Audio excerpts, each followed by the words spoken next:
building an office. You guys are in school right now. You go to class, you learn it all.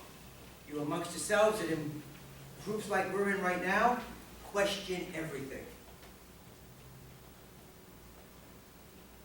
Take the information and let it make you better. I don't expect you to be better today. I expect you to marinate on it, make it a part of who you are, make it your own. In our journeys, we learn things before we become things. You as a person, your identity, your personality, is either going to be what you allow other people of authority in your life to shape, which you do to a certain point, and then if you think, you decide to choose who do you want to be, and you become that person. Tristan was asking me, how do you know how to dress? Well, I watch people like Matt McConaughey, Brad Pitt, George Clooney. I go to Gene Flynn, and I'll go to Indochino, and I'll look at magazines, and I'll see what's the contemporary male fashion. What do I like? What looks good on me? Because this is part of my identity. I don't dress like this all the time, but I dress like this the vast majority of the time. If I wear blue jeans, I want them to be very good form-fitting blue jeans, form-fitting shirts. I chose to be that way. Now, as you choose to be the way you want to be, as you choose to take on certain ways of thinking, certain praxeologies, people close to you are going to say, well, that's just not you. You're trying to be something you're not. Actually, I'm trying to become something that I'm not yet. So when I talk to you as chiropractors. I talk to you as people like me who think about this stuff all the time. Hooksy and I, we work with the Chiropractic Trust. When things come up in the trust, when things come up in our group, when things come up with our membership, when things come up with how we bring non-therapeutic straight chiropractic to the world, we're talking, we're thinking, we're going back and forth. That conversation may or may not be completed at that moment in time, but we're taking it and we revisit it, we come back and we hash it out.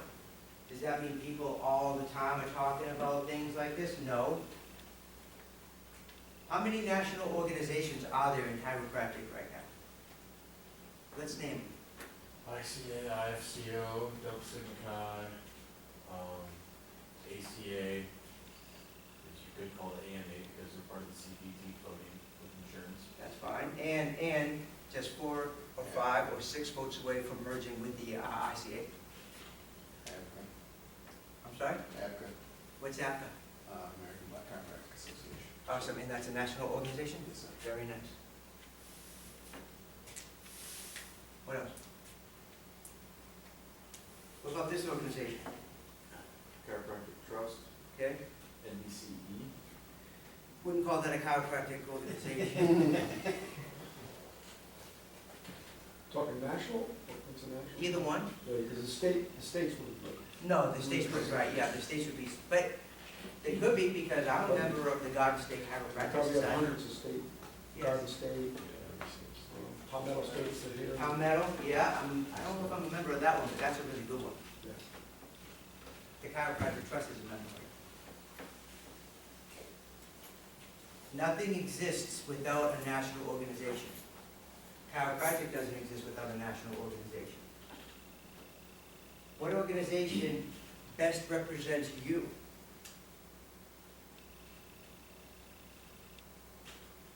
Chiropractic Trust is 100% exclusive in the non-therapeutic model, and student membership is free. I recommend going to the website and signing up today.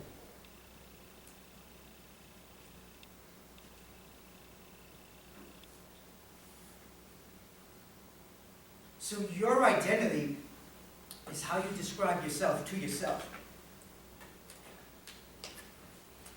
Should that change? Should that change over time? Yes or no? Yeah, you change. Yeah, so does your identity need to change? Absolutely. of us have values, certain qualities that are very important to us. Are those values going to change? Yes or no? If you found yourself, your values shouldn't change. You don't think so? Yeah, if you actually have found yourself, then you should already have your set of core values that should really change. And I would say, do you find yourself or do you create yourself? Well, after you created them, maybe you want to create your values, so. I would disagree. But I like what you're thinking, because you're like, you want these values to be solid. What I have found over the years, that if you list your 10 most important values of priorities, number one, there's gonna be fluctuation in there. And it may not be the 1, 2, or 3, or maybe, it has for me. But as far as the priorities, they're gonna change as you get older.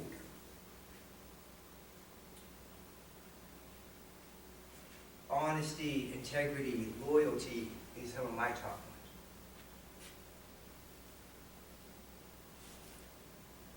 Certainty, consistency, variety.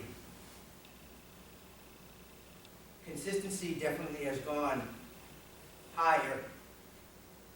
And I realize I can't really even have fun until I'm absolutely giving my best with my son, in the office, working out. If any of those areas is lagging, I can't just like go on a vacation and have a great time. Can't do it. So consistency is like up there. At times could be 1 or 2.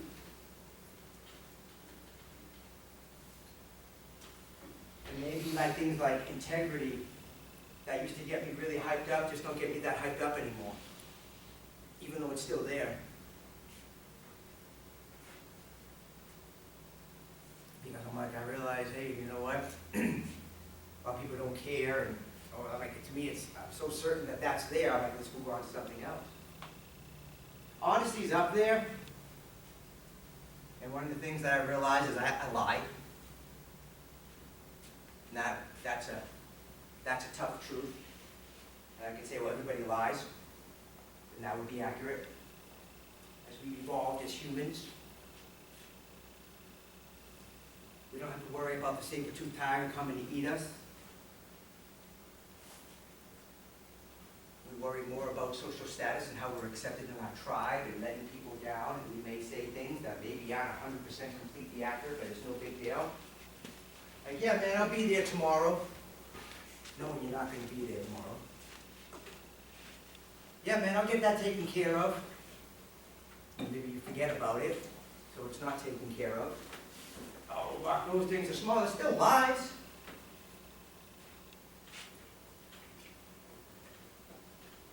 I've done it, and I've done way worse. And then you're like, okay, I gotta do better. People who say, I don't lie, all right, you're lying, and I don't know if I can trust you. Let's be honest about it. We're humans, and we're gonna lie. So how are we gonna be honest about it? How are we gonna deal with it? People are going to lie to you every day. You're going to tell them something great about chiropractic. They're going to say, yeah, let me go home and think about it. They're lying to you. It's a language pattern. They don't mean to lie to you. You think they're going to run home and say, hon, you got to come over here. I just found the greatest thing since sliced bread, and I really want us to think about it. They're not going to do that. People say to you, oh, let me talk this over with my spouse. Think they're going to run home and talk it over with their spouse? No. They are simply giving you a language pattern to say no because they don't want to think about it. That's how they say no. And no is where the sale starts. And you never address the first objection because it's not an objection, it's a complaint. If they keep saying the same thing, well, let me talk it over with my wife.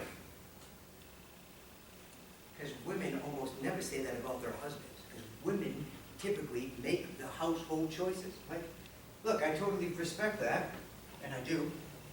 And more than likely, it was your wife who told you to come in here. Because a lot of times when guys say that, their wives tell them how to live their life. It's just how it is. I know that. And the vast majority of times, she's like, yeah, you're right, she did. She thinks the world of it. Great. Let's start out and build some trust. We'll go the month. All right, let me talk it over with my wife. Okay. What if she says no? Well, my wife never says no to anything that I need. I understand. Let's go the month. Let's see if it's a good fit.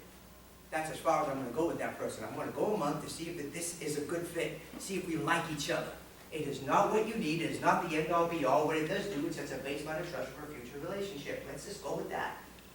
That's what I'm comfortable with doing right now, because I'm a happy guy, and I want everyone around me to be happy. And if you're not happy with my service, I'm not gonna be happy. And I want you to go to where you're happy, because I'm gonna be here happy.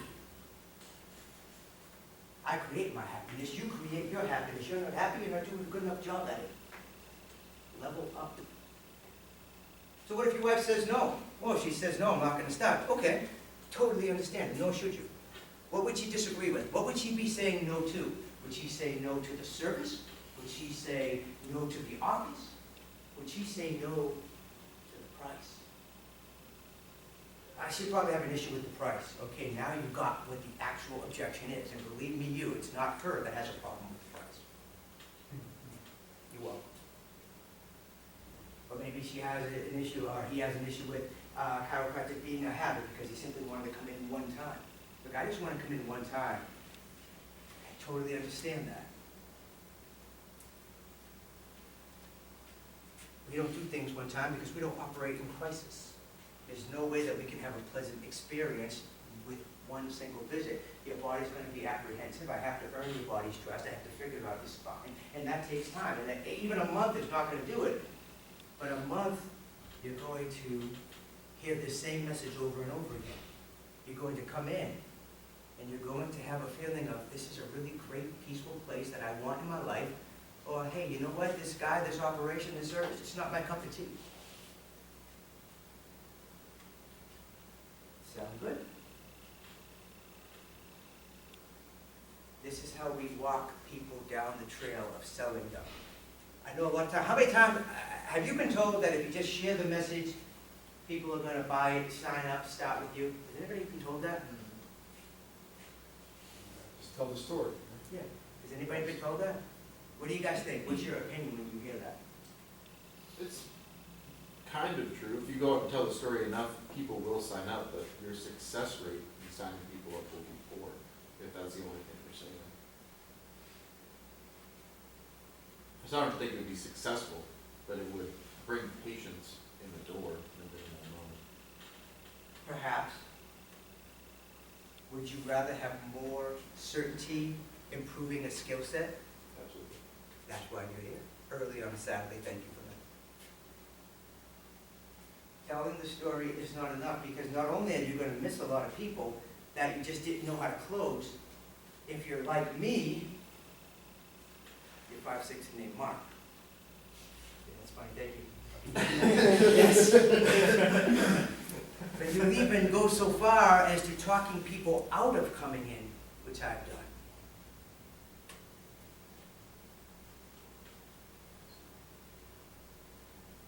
I put this down, but I forgot what it means. Anybody know what it means? I'll take a stab at it. Yes. Is it like a visual representation of the way people consider success and failure? Yes, go ahead. Yeah, I got you. Yeah. The only way to success is through failure. This is absolutely necessary. The top one's only hypothetical. Sir? You're saying the top one is only hypothetical. Yeah. I'm thinking more if you identify yourself as, you gotta go through the failure. There's no way around that. That's the gateway to success. Fail over and over and over again. Whatever you're running away from is the very thing you need to confront. So rejection is key. You gotta be really cool with rejection. You gotta really be okay with hearing no. And it doesn't matter if that no is in chiropractic or if that no is in dating. You want to have the girl of your dreams and be in a great relationship, you better be comfortable with hearing the word no a lot. You want to have a huge practice where you see 300, 400, 500 visits a week, you better be used to hearing the word no a lot. You made a good point last night, Eric. Can I elaborate on that? Yeah. You said, I want my game to be so good that women chase me. I totally agree with that, and that's a high-level player's mentality. And I want your practice to be the same way, that you hit the culture of critical mass, that when people hear the word chiropractic, they think of you and they seek you out. And that just takes time and consistency. And that ultimately is what's called branding. Branding is what people think of and how people feel when they hear your name or hear chiropractic. That's branding. Oh, I want to tell you, yes, my brand is always solid, my brand is always popular, my brand is always positive, but that would be a lie. And I'm trying not to lie as much as I used to. There are people who vehemently hate me. There are people in my community who hate me. There are people in my community who will never see me. They're not my people. If you go into chiropractic and you think that you're going to love, give, and serve, and you're going to take care of everybody, you're going to have a miserable existence. Because everybody is not your people. So you got to find your people. What is your niche? What is your desired clientele? My niche is simple. I see people weekly for life. You got to figure out your niche. You know, most chiropractors' niches is some sort of exotic condition or something. Or maybe interesting therapy, laser treatment. There's chiropractors in my community that do like laser therapy, which is probably really good, and even stem cell things. And that's their niche. They may throw in an exotic disease, hyperthalamic type of disease, that come on in and have this exam for $120, and if we can't help you, we won't accept you as a patient. It's called qualified. Forget it. That's the niche. One thing I would say to you right now is never ever, under any circumstance, ever talk bad to the public about a chiropractor in your community. I get calls at different various times about other chiropractors. My uncle went to this chiropractor and they said that if they signed up on their care plan for $10,000 that their knee arthritis would go away. Does that sound right to you? I'm like, you'll have to ask that chiropractor. We all practice different, and if a chiropractor says something, go to that chiropractor. I'm out, done. People come to me, and in the consultation, one of the first questions I ask, which is a very valuable question, have you ever seen a chiropractor before? And if they say yes, no matter who that chiropractor was, my first reaction is, smart man, smart girl, smart woman. Very smart. You're smart, because only smart people go to see chiropractors. You're here because you're smart. So I know you're smart. So I'm going to reward them. Doesn't matter who they saw. And I haven't always been this way. I've said things I regret. Tristan, we were talking earlier. I said things I regret 30 years ago. That cost me a lot. Don't do that. When I transitioned from insurance to cash practice, I had a little chip on my shoulder because there were so many things I was never taught in school. I was never taught that insurance or third party was a compromise. I thought I was a straight chiropractor because I was upper cervical. Who cares about the insurance, man? I'm a straight chiropractor. And then when I realized, like Eric was saying, the ICD codes are all medical, and in order to fall into that, you have to practice in a medical paradigm. When I found that out in practice, I was kind of mad. I was kind of bitter. I'm like, I spent all this money. I'll tell you another thing I was pissed about, since you didn't ask. When I pledged fraternity, I pledged Delta Sigma Chi fraternity, and after I was done, I was freaking exhausted. So I missed the first 2 classes for half the trimester. I had to take those 2 classes over again. And when I took those 2 classes over again, it was Rad 2 and psychology. But I'm taking the classes and I'm actually showing up and taking notes. I'm like, how do I feel this class? It's embarrassing. But anyway, so I was taking clinical psychology for the second time, which is a fun class, and I enjoyed it. Talked about it, and I wrote a little thing about Dr. Quigley over at the Chiropractic Sanitarium over in California, and I really enjoyed going with Professor Goff. He was a good guy.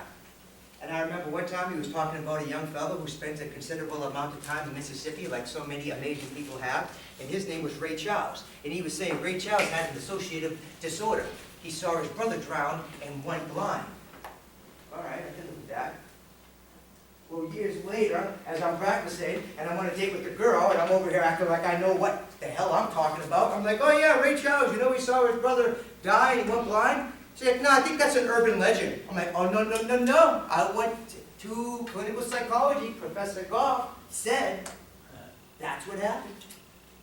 She's like, let me Google it. I'm like, you do whatever you want. I paid $1,500 for that class. I know what I'm talking about. Well, she Googles it and says, famous singer Ray Charles went blind from glaucoma.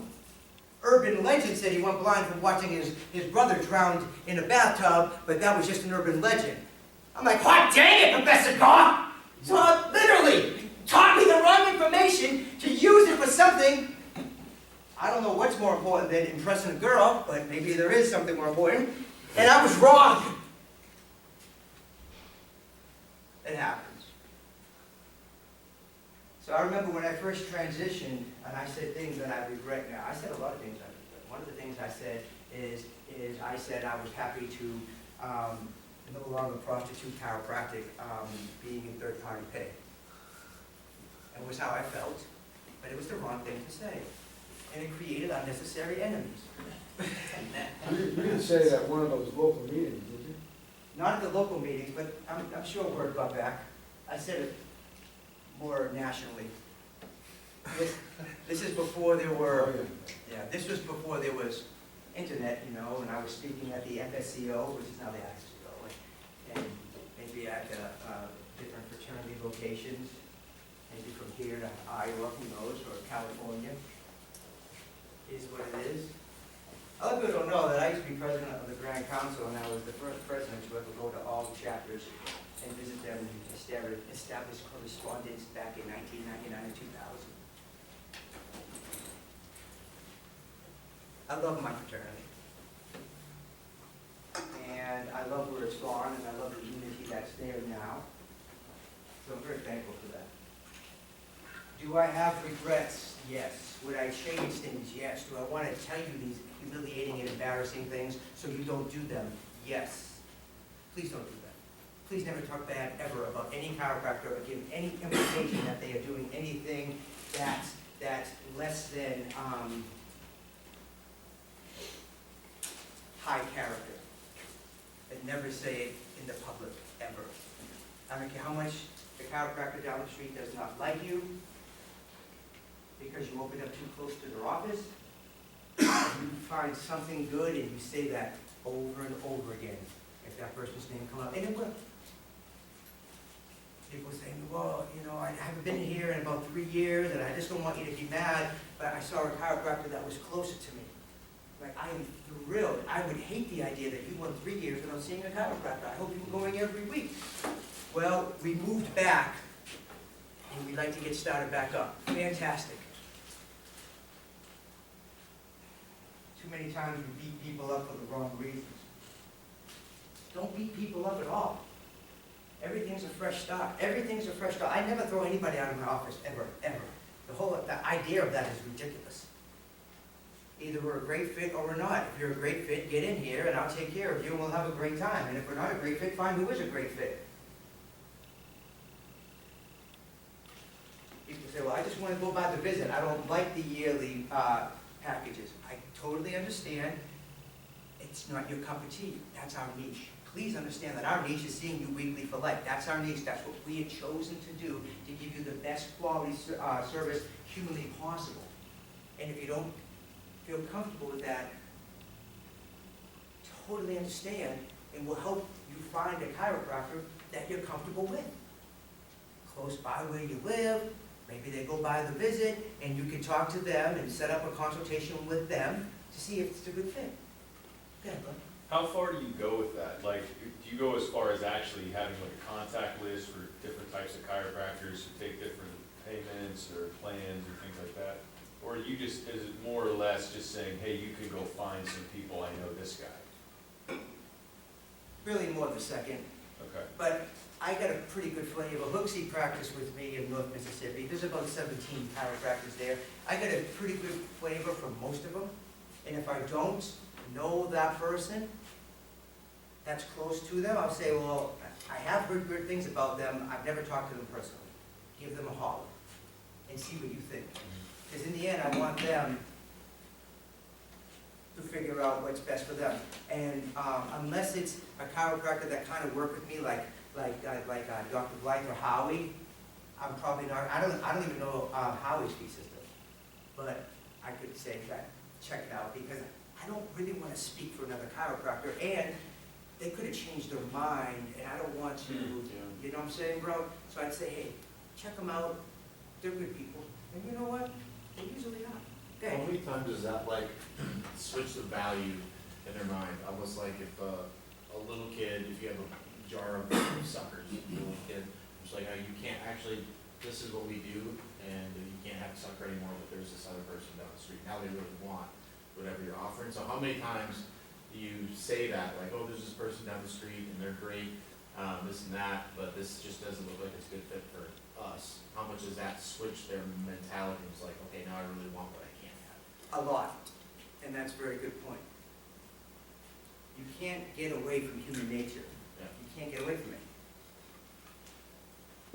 Your most powerful asset in practice is your ability to lose anybody for the right reason. I won't even come out and say it's not a good fit. I would say, look, if that's what you're looking for, there are chiropractors who do that. This is our niche. I was doing a deposition a long time ago. Sometimes, this rarely happens now. If you would say to me, well, when has this happened in the past 15 years? I don't know, because I don't think it has. But I can remember when I was really transitioning into this non-therapeutic model and I would explain things, people would say, yeah, this is great. And then all of a sudden you get a letter in the mail to do a deposition for a workman's comp case that the person never told you about. That they were there, oh, for workman's comp, whatever. And I'm like, okay, golly, we went over this. So now you're talking with the lawyer and you're like, look, we're a non-therapeutic office. We're not treating anybody for any injury or ailment. I think at that point I was charging $100 a month, something like that. And having autonomy. And if you guys have anything else you want to add to that list, let me know, because I don't think that list is complete. That's just the list that I have in my very short 53 years on this planet. Graduated chiropractic school, I was 23 years old. It wasn't that long ago. 30 years that I've been practicing 7 days a week. Retirement happens when I'm dead. I was talking to a buddy of mine when I was driving over here, and he's like, I was telling someone this the other day, man. He's in a different field, profession, but we go back and forth because success is all the same for every man. He's like, the natural state of human behavior is discontent. The only time you're ever going to be happy is when you're making progress toward your purpose, goals, or mission. That's the only time you're ever going to be happy. Once you accomplish a goal, you're going to be really excited. You're going to be excited when you graduate school, and that's going to last a couple days at the most. Okay, got to get ready for my licensure. You'll be so excited. When you get your license, you're going to be so excited, and that's going to last a half day. I got to go out to work, man. Got to go out and start checking spines. And then you have your first day, you see 30 people, you're going to be like, that's amazing. I know I can see 40. You're going to be exhausted at 30. Your throat's going to be swollen from all the education. And then 30 is going to go to 50. Then if you keep sticking with it, 50 is going to go to 80. And then 80 might even get to 100 if you're not too tired. And my buddy was talking to me, he's like, on my deathbed, right before I die, I want to feel content that I had a good life and I did the best and I did the most I could. And I said, Jake, I love that idea and I love that theory, and I'm going to tell you this because I love you. It ain't going to happen. You and I are both going to be on our deathbed. I'm not saying we'll be at the 60s, he's way younger than me, so it's not like we're going to be holding hands or anything like that, you know, on our deathbed. No. You're going to be on your deathbed. I'm going to be on my deathbed. I'm telling you what's going to happen. I'm going to be on my deathbed thinking, I can still do one more thing, man. I can still get this one more thing out before I make my transition. I know I can. Because I'm going to tell you, regardless of where my deathbed is, it's never going to make me feel good just laying there waiting to die. If I'm still breathing, I can do one more thing. I can give somebody one more word of encouragement. Maybe I can check one more spine. How do I see myself dying? If I don't get like punched in the face and just totally killed. You laugh. Sometimes I'm like, did that happen? Or I hit so hard in the solar plexus that I just crap my pants. I see myself dying over my chiropractic table. And I'll be checking somebody, and next thing you know, the like, person, is he taking a nap? No, he died. Nobody gets out of here alive. That's what I want to be doing. I want to be making a difference to my last breath. Because right now I can look back and I can feel so much discontent for opportunities that I let pass. For opportunities where I was less than my best self. For stupid things that I said or allowed to happen. For problems that I deal with that I brought on myself and work hard to try to justify them. For wasted time and energy. I had the privilege to watch my mother die. It was horrible. Because when you die, nobody ever gives you a time frame that, okay, they'll be dead at this point. They're fighting for every last breath. My mother, smoked a lot of years. For her last 20 years, had a good life. She lived 20 years longer because when, she had some kidney issues, and when they were doing the exam, they found an aortic aneurysm that would have killed her 20 years before she died. But when they found that, they were able to go in when they got to a certain speed, and they, or a certain level, and they put it in a sleeve, gave her 20 years. So I can't hate the medical profession for allowing that. But I remember when she was dying and her body was just filling up with clots, and it was amazing. The clots started in her arm, she was just working the way to the center. And she was fighting for every breath. And I'm like, man, you can't waste a breath. You can't do anything that would waste a breath. The idea of smoking anything to me is silly and ridiculous. It doesn't interfere with that breath. And she kept fighting, and I finally said, Mom, you can go home. My sister was there, my brother-in-law. You did great. We're fine. But she didn't want to leave this world. I don't want to leave this world. I'm 53. I have no idea what 53 is supposed to feel like. I'll be 54 this year. My body's been hurting for, my whole life. My body's been hurting.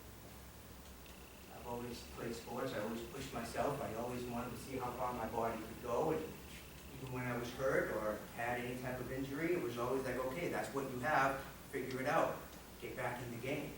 It didn't matter if it was football. It didn't matter if it was hockey. It didn't matter if it was baseball. It didn't matter if it was jiu-jitsu. It didn't matter if it was bodybuilding or powerlifting or Olympic weightlifting or mixed martial arts. You're hurting? Figure it out. Go back. Teach a class. You said you were going to be there to teach this class. Go there and teach that class. You said you're going to be at the office. Go there and be in the office. You're hurting. Your wrists are hurting. You've got a cold. You're passing kidney stones. Figure it out. I've been at my office passing kidney stones, urinating blood in between people. Man, how you doing today, doctor? Fantastic. Life is awesome. I knew I didn't need a medical doctor because I couldn't afford to go and see one. So you figure it out. Like we're talking, Tristan, you figure it out.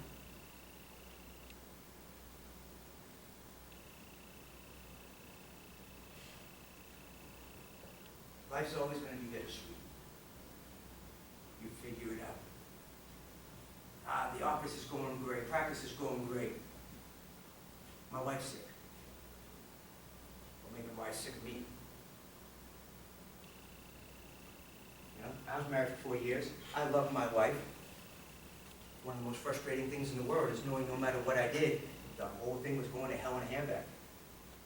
I didn't know what I know now. Very hopeless feeling. Chris Rock talks about marriage. You ever hear of that? Relationships are easy. Two people can carry a couch real easy. One person can't. You're not going in the same direction. It ain't gonna work. So you better make sure you know what your purpose is, gentlemen. So that if you ever have a significant other, she can be 100% knowing what she's buying into to be a part of. And if you don't know what your purpose is, let's figure it out. Tristan, is there an easel or a dry erase board or anything available?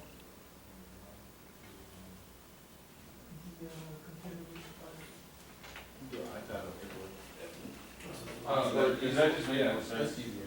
Let's take a 5-minute break and we'll come back and we'll go over the straight line. We'll get an, That easel would be a pretty good idea. Okay.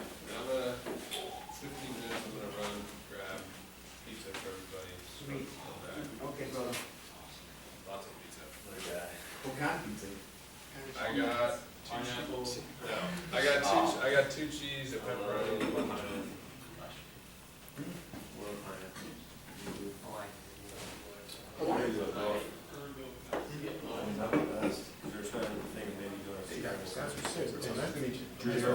Gerald, good to meet you. All right, all right. That's my first time. You agree? Yeah, yeah. Hey. I mean, full spine. Full spine, gotcha. I'm very similar to Mark, you know, most of my patients. Oh. If you're going to see how, go ahead and see how it is. Probably. And you know, if everything's a good fit, great. If not, just give us a call back. We are available 7 days. Similarity and difference, yeah. So that was really my technique, you know, full spine, diversified.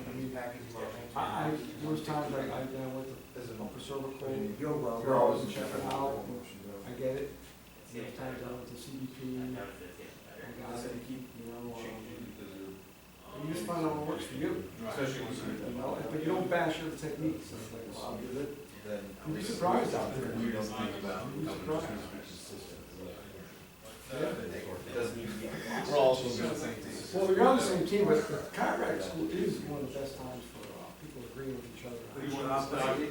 Oh, right here's fine, brother, right here's fine, that's awesome. Going out in public. Here? Yeah. Your family's there. Right? Yeah.